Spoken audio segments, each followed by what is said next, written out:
Most people don't survive their spiritual awakening, not because it kills them, but because it unveils something so raw, so real, so untamed, that the personality they've spent a lifetime building shatters into pieces.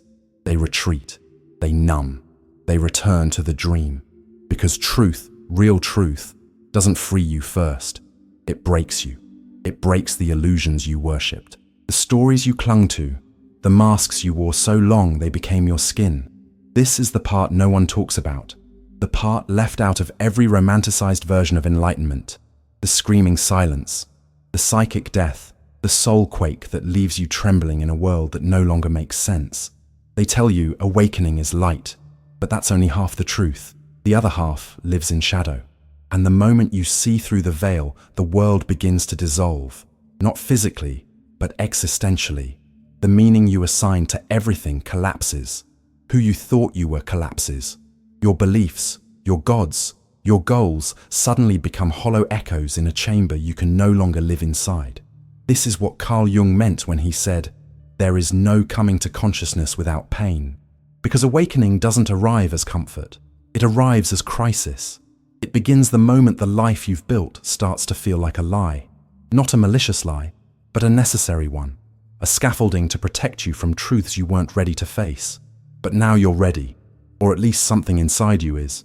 Something ancient, something buried, something sacred and wild and irreversibly alive. And that something will not let you sleep again. Not in the same way. The dreams you once chased now feel foreign. The people you once resonated with feel distant. The pleasures you once craved now leave you empty, and you're left with silence. A silence so loud it drowns out the voice you once called me. This is the first call, the sacred whisper that says, you can't pretend anymore. You can't live on the surface. It's time to descend into who you really are. And this is where most people stop, because what comes next isn't beautiful at first. It's devastating. Like Thoreau discovered at Walden Pond, there comes a moment when the quiet desperation of modern life becomes unbearable. You realize you've been sleepwalking through your own existence, following scripts written by others, living what Emerson called lives of quiet desperation. The American dream you've been chasing suddenly reveals itself as someone else's vision, not your own. You stand at the edge of your carefully constructed reality, and something deep within you whispers, "This isn't it. This isn't why you came here." This is ego death, not a metaphor, a real psychological death of identity. And if you resist it, it will hurt more. If you fight it, it will feel like madness. If you surrender, it will still tear you apart. But in the tearing, you will glimpse something eternal. This is why most people don't survive it, because the old self doesn't go quietly. It screams, it clings, it bargains. It tells you that what you're feeling isn't real, that you're depressed, delusional, lost. And maybe you are, but only because the map you were given was never meant to lead you to yourself. You were taught how to succeed, how to conform, how to fit in, but never how to be real, never how to descend, never how to fall inward and listen to the soul beneath the persona. And so the descent feels like destruction, but in truth, it's a sacred invitation, an initiation, a spiral down into the womb of your own becoming. You will be asked to let go of everything that isn't real, every label, every mask, every borrowed identity. You will lose things, you will lose people, you will lose versions of yourself you swore were permanent, and you must let them go, because if you hold on, if you try to drag them into the new frequency, they will rot in your hands. You see, awakening doesn't give you a better version of your old life. It burns the old life to the ground and waits in the ashes to see what, if anything, dares to rise. The inner earthquake begins with a crack, a fissure in the perfect facade you've maintained for years. It might be a traumatic event, a devastating loss, or simply that moment when you look in the mirror and no longer recognize the person staring back. Suddenly, all the answers you had become questions. All the certainties turn to doubt. It's like you've been living in a house of cards and someone just breathed on it. Everything that seemed solid, everything that felt real, begins to wobble. Your job, which once defined you, now feels hollow. Your relationships, which once gave you security, now reveal their superficiality. The achievements you were proud of now seem meaningless. And in the middle of this chaos, there's a voice you've been silencing for years, maybe decades. It's the voice of your authentic soul, and it's furious at all the years you ignored it, at all the times you chose comfort over truth, at all the moments you betrayed your essential nature just to be accepted. This sacred fury is part of the process. It's not something to be ashamed of or suppressed. It's the energy you need to dismantle the false structures of your life. It's the fire that will burn everything that doesn't serve you. And yes, it will burn. It will burn relationships built on false roles. It will burn jobs that killed your spirit. It will burn habits that kept you asleep. The collapse isn't gentle. It isn't elegant. It's brutal in its honesty. You wake up at night with your heart racing, feeling like you're losing your mind. Days become a struggle between maintaining the appearance of normalcy and the devastating reality that nothing in your life feels real. People around you notice something has changed, but they can't name it. Neither can you. This mirrors what the transcendentalists understood about the American soul's journey. Sometimes you have to burn down the false temple to build the true one. Like those who walked away from society to find themselves in the wilderness, you're being called to abandon the comfortable prison of conformity. The rugged individualism that built this nation wasn't about external conquest, but internal liberation. You're experiencing your own revolution now, and like all revolutions, it's messy, painful, and absolutely necessary. And still most people turn back. They choose comfort over truth. They choose applause over authenticity. They choose the known cage over the unknown wilderness. Because the wilderness is terrifying. It speaks a language the rational mind can't translate. It asks you to feel, to stay, to hold your gaze when the mirror shows you what you tried to forget.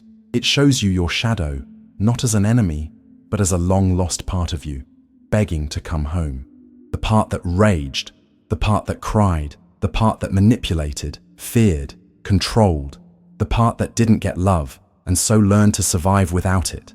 And now, to awaken fully, you must invite that part to the table. You must sit with your shadow and offer it something stronger than fear, compassion. But this is no small task because the shadow doesn't speak kindly. It speaks in triggers, in projections, in pain. It shows up in the way you sabotage what you most want. It lives in your jealousy, your defensiveness, your addictions. And until you turn toward it, you will stay trapped in the loop. The shadow is everything you decided you weren't. It's the collection of parts of yourself you buried because they didn't fit the image you wanted to project to the world. When you were a child, you learned quickly which aspects of your personality were acceptable and which weren't. Anger got you in trouble, so you buried it. Vulnerability made you feel weak, so you hid it. Need felt too intense, so you denied it. Year after year, you built an identity based on what you weren't as much as what you were. You created a carefully curated person, an edited version of yourself that was easier to love, easier to accept, easier to present to the world. But those buried parts didn't disappear. They went into the basement of your psyche, where they grew in the darkness, becoming stronger, more resentful, more desperate to be recognized. During awakening, these buried parts begin to emerge, not gently, not conveniently. They emerge like volcanic eruptions of emotion you can't control. You find yourself having disproportionate reactions to minor situations. You discover yourself feeling jealous of people who didn't matter to you before. You surprise yourself acting in ways you swore you never would. And this is where many flee. Because seeing your own darkness, acknowledging your own capacity for manipulation, selfishness, cruelty, is devastating to the image you had of yourself. It's easier to project these qualities onto others, to blame the external world for your internal unrest. It's easier to return to denial than face the complete truth of who you are. But authentic awakening requires that you look directly at your shadow. It requires you to recognize that the person you've been hating in others is simply a reflection of what you've been denying in yourself. It requires you to understand that your disgust towards certain people or behaviors is often a signal that you're seeing something in them you don't want to see in you. This process of shadow recognition isn't about becoming a bad person or embracing destructive behaviors. It's about becoming whole. It's about integrating all parts of yourself, both the ones you love and the ones you prefer to ignore. It's about developing compassion not just for the luminous aspects of your nature, but for the dark ones too. When you begin to sit with your shadow, something extraordinary happens. The energy you were using to repress it, to keep it hidden, gets released. That energy can then be channeled toward creativity, toward authenticity, toward a fuller life. You discover that your supposed weaknesses often contain seeds of strength. Your repressed anger can become a passion for justice. Your buried sadness can become a deep capacity for empathy. This confrontation echoes what Walt Whitman understood when he wrote, "I contain multitudes." The American spirit has always been about embracing contradictions, about being large enough to hold paradox. Like the pioneers who faced the untamed frontier, you're now facing the untamed territory within yourself. This isn't the sanitized self-help version of personal growth. This is the real deal. The shadow work that transforms boys into men and girls into women. It's what separates those who merely exist from those who truly live. This is what most people don't understand. Awakening is not the end of suffering. It is the beginning of facing it consciously, honestly, radically. And that is why so few make it through. Because awakening asks everything of you. It asks for your grief. It asks for your rage. It asks for your silence. It asks for your willingness to be reborn with no promise of who you'll become. It asks you to die while still breathing, to lose your mind, to find your soul, to watch the scaffolding collapse and say yes anyway. And in that yes, everything begins. The descent doesn't ask for your strength, it asks for your surrender. And that is what terrifies the ego most, because the ego was built on control. Control of perception, control of emotion, control of story. It was crafted to survive in a world that punishes vulnerability. But the soul doesn't care about survival. The soul came here to become. And becoming requires unmaking. You must unmake the armor, unmake the stories, unmake the scaffolding that told you who to be. Only then can something true emerge, not built from fear, but from essence. And that essence does not shout. It does not demand. It waits. It waits for the noise to die down, for the masks to slip, for the mind to exhaust itself with its own games. Then it whispers, not in words, but in ache, a deep, unmistakable ache for something more. Ego death isn't what most people think. It's not the annihilation of the self. It's not becoming a spiritual zombie without personality or desires. It's the dissolution of rigid identification with thoughts, beliefs, and the image you have of yourself. It's the recognition that you are not your thoughts. You are not your emotions. You are not the roles you play in the world. For years, maybe decades, you've been operating under the illusion that you are the voice in your head. That voice that constantly comments, judges, plans, worries, criticizes. You believed that voice was you, but during ego death, you begin to realize there's a space between you and that voice. There's an observer that listens to thoughts without being the thoughts. This discovery is simultaneously liberating and terrifying. Liberating because suddenly you realize you're not trapped by your thought patterns. You're not a victim of your emotions. There's a part of you that remains constant, quiet, aware, even when everything else is in chaos. But it's also terrifying because if you're not your thoughts, if you're not your emotions, if you're not your roles, then who are you? This question leads you into a profound existential void. Everything you thought you knew about yourself becomes questionable. The goals you were pursuing now seem arbitrary. The values you held now feel borrowed. The relationships you maintain now reveal how much they were based on mutual expectations rather than genuine love. In this void, the ego fights desperately to survive.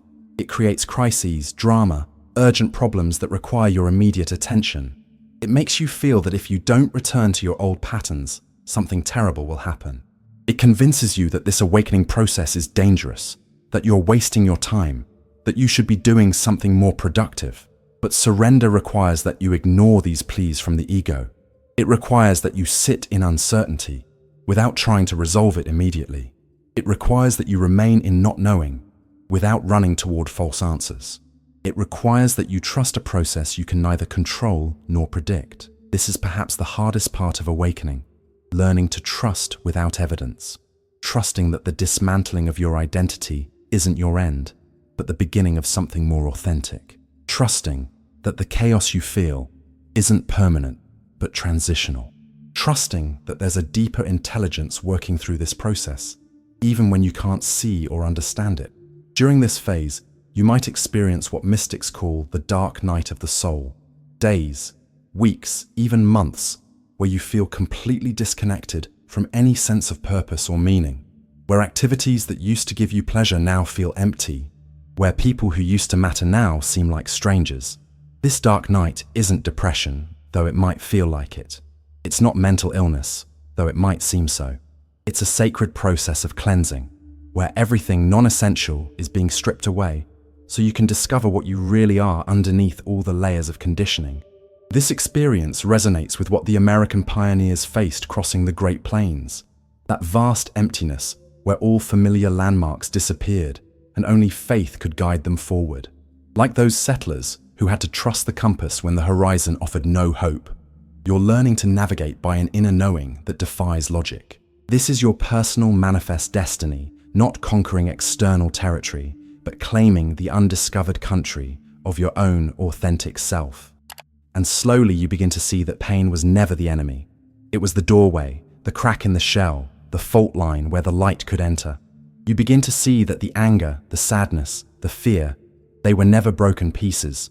They were buried messengers, each carrying a fragment of your truth. And as you listen, you soften. You begin to feel something you haven't felt in years, maybe ever. Compassion, not just for others, but for yourself, for the child in you who was never held, for the teenager who built armor just to survive, for the adult who confused productivity for purpose. You see it now. All of it with tenderness, with the kind of grace that can only rise from the ashes of self-abandonment. And in that grace, something shifts. You stop needing to perform. You stop needing to be perfect. You stop needing to be healed. You begin to realize that awakening wasn't about becoming better. It was about becoming honest. Honest about the mess. Honest about the beauty. Honest about the paradox of being human, divine and terrified, eternal and breaking, limitless and wounded. And somehow, that honesty becomes the ground you stand on. Not confidence, not certainty, but truth. You no longer need to convince anyone of who you are. You no longer need to belong in places that shrink your light. You no longer need to sacrifice your truth to feel safe, because now you understand you are the safety. The integration of new consciousness doesn't happen overnight. It's a gradual process, like learning to walk again after an accident that changed your entire nervous system. At first, every step feels uncertain. You move through the world with a new sensitivity, as if you have exposed skin. Superficial conversations drain your energy. Noisy environments become overwhelming. The news of the world affects you in ways it didn't before. But you also begin to notice profound changes in how you experience life. Colors seem more vibrant, flavors more intense. Simple moments like drinking coffee in the morning or listening to a bird sing take on an almost sacred quality. It's as if you'd been seeing life through a dense filter that had finally been removed. Your relationships begin to transform radically. Some people drift away, uncomfortable with this new version of you that no longer plays the familiar games. You no longer participate in the drama that was once your normal way of connecting. You no longer need constant validation or external approval. You no longer complain about the same things or repeat the same conversation patterns. For some, this change is disconcerting. They accuse you of having changed, of being different, of becoming strange. And they're right. You have changed. The person who pretended to be okay when they weren't, who smiled when they wanted to cry, who said yes when they meant no, that person has died.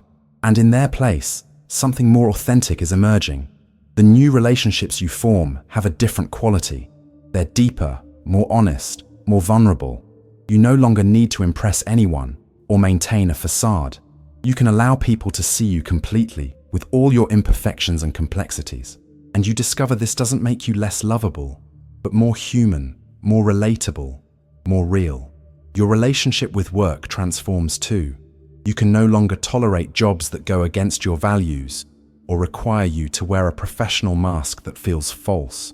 You begin seeking ways to express your authenticity through your work, or you seek work that aligns with your new sense of purpose. This can be financially challenging, But there's a sense that integrity is worth more than security. Your relationship with time changes. You no longer live constantly projected into the future or ruminating about the past. You develop a greater capacity to be present, to appreciate the current moment as it is. This doesn't mean you don't plan or learn from the past, but your center of gravity shifts toward the now. Even your relationship with solitude transforms. What was once something you desperately avoided now becomes something you seek and value. In solitude, you can hear your own voice without the world's interference. You can feel your own energy without having to modulate it for others. You can simply be without having to explain or justify your existence. This transformation echoes what Thoreau discovered during his 2 years at Walden, that true wealth isn't measured in possessions, but in the depth of your connection to life itself. Like the jazz musicians who learn to find their authentic voice by first mastering the rules, then breaking them, you've learned to live authentically by first understanding the game, then choosing not to play it. This is the American dream reimagined, not the pursuit of external success, but the cultivation of inner freedom. You've become your own founding father, declaring independence from everything that isn't genuinely you. You have survived what most cannot survive, not because you were stronger, not because you were more prepared, but because you stayed when everything inside you screamed to run. You stayed in the fire. You stayed when it broke. You stayed when it emptied. And in that staying, you became something that cannot be moved, because you no longer live from the surface. You live from the source, from the self that was never lost, only forgotten. And now you remember. You remember how to rest without guilt. You remember how to feel without shame. You remember how to speak without shrinking. You remember how to walk through the world without explaining yourself, because your existence is no longer a question. It's an answer. You no longer ask, "Who am I supposed to be?" You whisper, "I already am." And that is the final threshold. Not becoming more, but becoming you. All of you. The holy, the messy, the divine, the broken, the healed, the unhealed, the becoming. All of it finally allowed. The world needs people like you. People who have looked at the shadow and didn't run.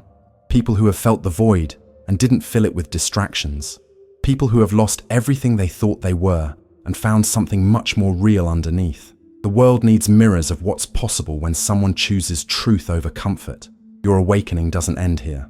This is the beginning, because now you have to live from this place. You have to maintain this frequency in a world that will constantly pressure you to return to sleep. You have to stay awake when everyone around you is sleeping. You have to stay real when everyone is acting. But you know what? You've already done the hardest part.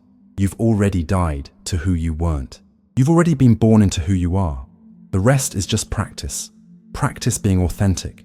Practice being present. Practice living from the soul instead of the ego. Some days it will be easy. Other days you'll want to return to unconsciousness.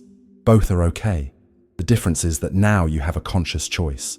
You're no longer a victim of your patterns. You're no longer a slave to your fears. You're no longer a prisoner of others' expectations. Feel that? That sense of possibility opening in your chest. That's your soul remembering its power. That's your essence recognizing its freedom. That's your truth reclaiming its voice. Now comes the question only you can answer. What are you going to do with this freedom? How are you going to live from this place of authenticity? What are you going to create from this new consciousness? This freedom you've claimed echoes what the founding fathers meant when they wrote about life, liberty, and the pursuit of happiness. Not the shallow pursuit of pleasure, but the deep pursuit of truth. You've become what Emerson called self-reliant, not dependent on external validation, but rooted in your own authentic ground. You carry within you now what Martin Luther King Jr. called the strength to love, the capacity to remain open-hearted in a world that often rewards hardness.